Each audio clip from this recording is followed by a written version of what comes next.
ये लोग कई हमारे रास्ते में टांग अड़ाने का से चलने लगते हैं।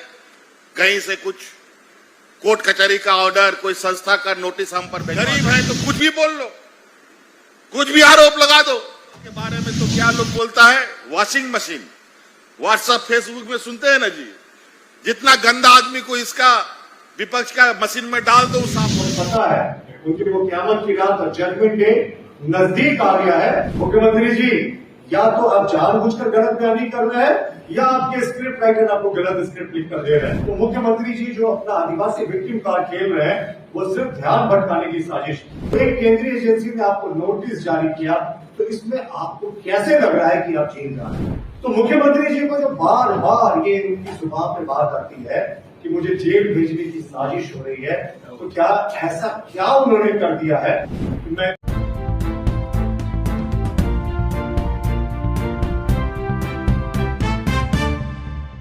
ये लोग कई हमारे रास्ते में टांग अड़ाने का काम करता है। हम जैसे तेजी से चलने लगते हैं, कहीं से कुछ कोर्ट कचहरी का ऑर्डर, कोई संस्था का नोटिस हम पर भिजवा देता है कि हाजिरी दो। अब तो हम भी सोच लिया है, अब तो सीधा होगा लड़ाई, देखा जाएगा इस पार या उस पार। इन लोग को लगता है कि अगर हमको जेल में बंद करके वो अपनी मंसूबे पूरा कर लेंगे, तो मैं ये बता देना चाहता हूं कि जेल में रहने के बाद अगर ये गलती हुई तो और मजबूती से यहां का झारखंडी लोग आपके साथ लोहा लेने के लिए तैयार है। अजीब हालत है। मतलब गरीब है तो कुछ भी बोल लो, कुछ भी आरोप लगा दो। और इन लोग के बारे में तो क्या लोग बोलता है, वॉशिंग मशीन। व्हाट्सएप फेसबुक में सुनते हैं ना जी, जितना गंदा आदमी को इसका विपक्ष का मशीन में डाल दो साफ हो जाता है। वाह वाह रे वाह, कमाल है। 20 साल चलाया सरकार तुम, भ्रष्टाचारी हो गए हम। बुजुर्ग को पेंशन दिया हम, भ्रष्टाचारी हो गए हम। विधवाओं की आंख पानी पोछो तो गुनहगार हो गए हम। अपने बच्चियों को सावित्रीबाई फूले योजना से जोड़ो, अपने पैर पर खड़ा करो तो भ्रष्टाचारी हो गए हम। इन लोग को लगता है कि सब आदिवासी बोका होता है। कभी कोर्ट कचहरी जेल कराओ, डराओ धमकाओ, थाना पुलिस करो तो डर जाएगा। लेकिन उनको पता नहीं कि अब आदिवासी उतना मूर्ख नहीं है जो आप उनको उतना समझते हैं।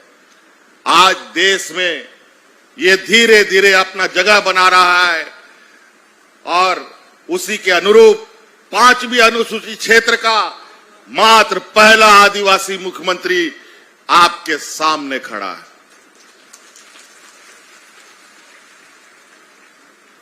छठी अनुसूची वाले जो पहाड़ी क्षेत्र में है, हिमाचल, उत्तराखंड, ये सब मिजोरम, मुसफसराई में कुछ लोग हैं, वो पहाड़ी छठे अनुसूची का लोग है। लेकिन 5वीं अनुसूचित क्षेत्र में पहला ये आदिवासी आपके सामने खड़ा है। और इन लोग को कभी पसंद नहीं है कि आदिवासी, दलित, पिछड़ा कभी आगे बढ़े। इन्हीं का सरकार का हालत देख लीजिए। यही भाजपा वाला कमल छाप वाला लोग 20 साल चलाया सरकार। सबसे पहले बाबूलाल मरांडी को मुख्यमंत्री बनाया, उसके बाद अर्जुन मुंडा को मुख्यमंत्री बनाया, लेकिन किसी को 5 साल नहीं बैठने दिया। 5 साल बैठा कौन? छत्तीसगढ़िया आकर के 5 साल यहां सरकार चलाया। तो इन लोग को लगता है इस आदिवासी को भी 5 साल बैठने देंगे तो बहुत मुश्किल हो जाएगा। फिर यहां का आदिवासियों को समेटना, बेवकूफ बनाना बहुत आसान नहीं होगा। तो हम इनको बता दें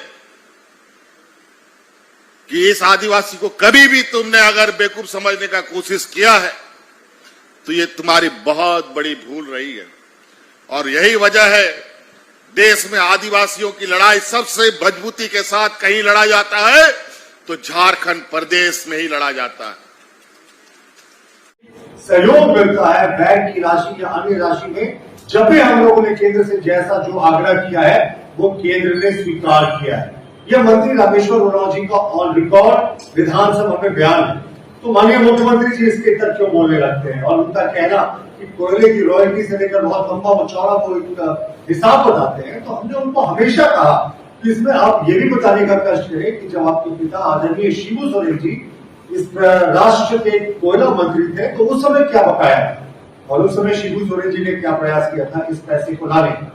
बहरहाल केंद्र के लिए झारखंड हमेशा एक स्पेशल राज्य है और प्रधानमंत्री जी हमेशा चाहते हैं इस ट्राइबल राज्य में कि इसका अपेक्षित विकास हो, राज्य का हमेशा सहयोग मिलता है। लेकिन हर घर नल में योजना में राज्य की क्या स्थिति ये भी किसी से छिपा नहीं है, पूरे राष्ट्र में ये अंतिम पायदान पर चल रहा है। अब लौटते माननीय मुख्यमंत्री जी ने बड़ी इंटरेस्टिंग बात की। उन्होंने कहा कि मुझे जेल भेजने की साजिश हुई। भाई हम उनसे जानना चाहते हैं माननीय मुख्यमंत्री जी, आपकी झारखंड पुलिस 41A का हजारों नोटिस हर एक महीने में जारी करती है, तो उसमें तो कोई नहीं कहता कि हमको जेल भेजने की साजिश हो रही है। तो एक केंद्रीय एजेंसी ने आपको नोटिस जारी किया, तो इसमें आपको कैसे लग रहा है कि आप जेल जा रहे हैं? क्या आप अपनी अंतरात्मा की आवाज से इस बात को बोल रहे हैं कि आप जेल जा रहे हैं? क्योंकि कहते हैं ना कि आदमी बाहर कुछ भी कर ले, उसकी अंतरात्मा में उसको सारी सच्चाई पता होती है कि उसने क्या गलत किया और इस गलती का अंजाम क्या होगा। तो शायद मुख्यमंत्री जी यहाँ पर अपनी अंतरात्मा की आवाज से जेल जाने की बात को कह रहे हैं।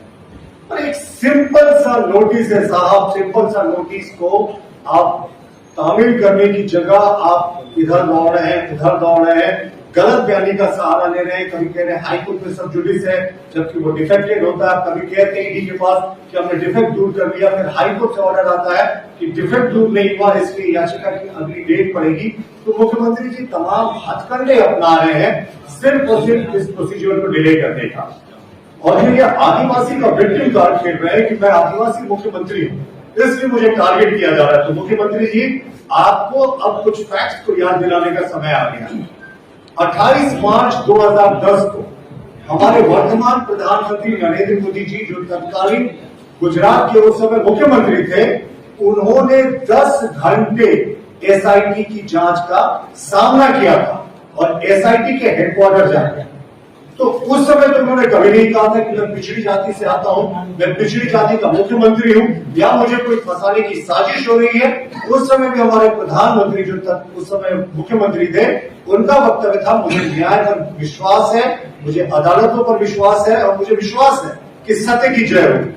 फिर अंततः उनको यूपीए के कार्यकाल में ही क्लीन चिट मिला और उसके बाद सर्वोच्च न्यायालय ने भी उनको इस मामले में क्लीन चिट दी। ये क्लीन चिट जो उनको एसआईटी ने दी थी वो 10 अप्रैल 2012 को दी थी जिस समय यूपीए की ही सरकार थी। तो मुख्यमंत्री जी जो अपना आदिवासी विक्टिम कार्ड खेल रहे हैं वो सिर्फ ध्यान भटकाने की साजिश है। हमारे वर्तमान गृह मंत्री जो उस समय गृह राज्य मंत्री थे गुजरात के, उनको सीबीआई ने 9 घंटे तक अपने कार्यालय बुलाकर उनसे पूछताछ की थी। उन्होंने भी कभी नहीं कहा कि भाई मुझे किसी एक विशेष समुदाय का होने के कारण टारगेट किया जा रहा है। उन्होंने भी कहा था कि मुझे न्याय पर भरोसा है और अंततः 1 अगस्त 2016 को सुप्रीम कोर्ट ने निचली अदालत के द्वारा दी गई हमारे गृह मंत्री को क्लीन चिट को स्वीकारा। तो मुख्यमंत्री जी को जब बार बार ये उनकी जुबान पे बात आती है कि मुझे जेल भेजने की साजिश हो रही है, तो क्या ऐसा क्या उन्होंने कर दिया है?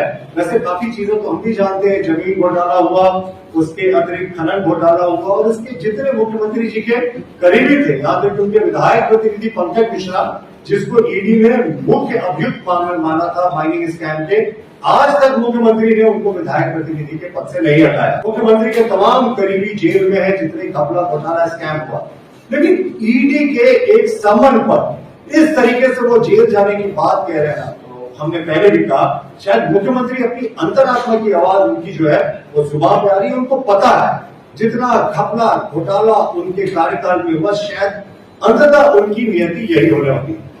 और मुख्यमंत्री जी को मुझे लगता है अपने स्क्रिप्ट राइटर को बदलना चाहिए क्योंकि अब उनसे वो गलत बयानी करवाना है। मुख्यमंत्री जी ने कहा कि 20 वर्षों तक भाजपा ने राज किया झारखंड में।